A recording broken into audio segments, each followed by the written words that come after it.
back, everybody, to Living 808.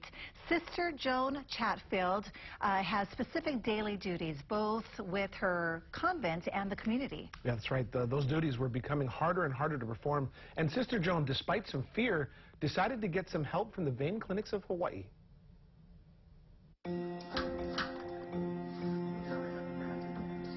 I have so much to do, and I believe in what I do, that I didn't want to be slowed down to the point where I couldn't do it.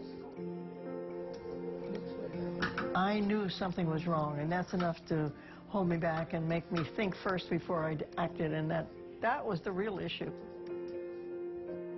We're at Vein Clinics of Hawaii. We're talking about a procedure fairly new for varicose veins and various other conditions.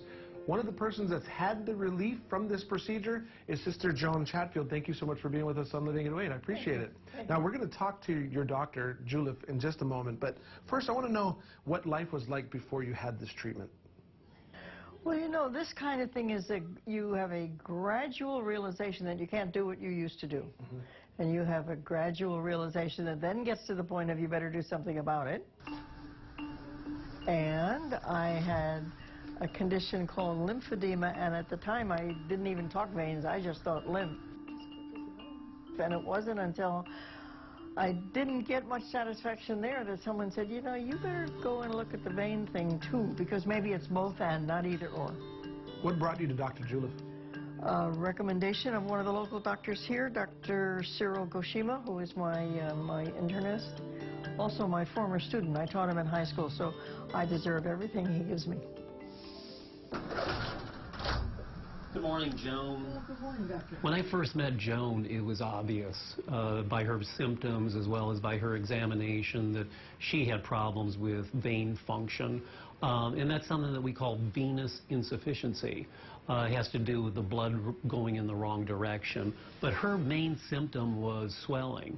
And she had pretty severe swelling that was really interrupting her ability to accomplish her activities of daily living. And we treated her. The treatment that she had primarily was something that we call endovenous ablation, and that is to use a catheter that's threaded into the vein in a painless sort of fashion, and it heat treats the inside of the vein and corrects the problem of the vein function. It took the place of old-fashioned surgical vein stripping. People much more prefer endovenous ablation, the newer technique, because of the much less discomfort and downtime. Some of our patients also require a little more help because they have ropey veins of the legs. Joan didn't necessarily have a lot of that, but for that we do something called microphlebectomy, which is to actually remove those bulgy veins from the leg. How is it for you going through the whole process, the procedure? I didn't lose a minute's work except for the time I was in the office. I mean, I had the procedure, walked out. First 2 times I think I had to drive down, but the rest of the time I drove myself and I drove myself home. I want to tell people, if it's the right procedure for you, don't be afraid. I think fear keeps a lot of people from coming in and getting it even checked out.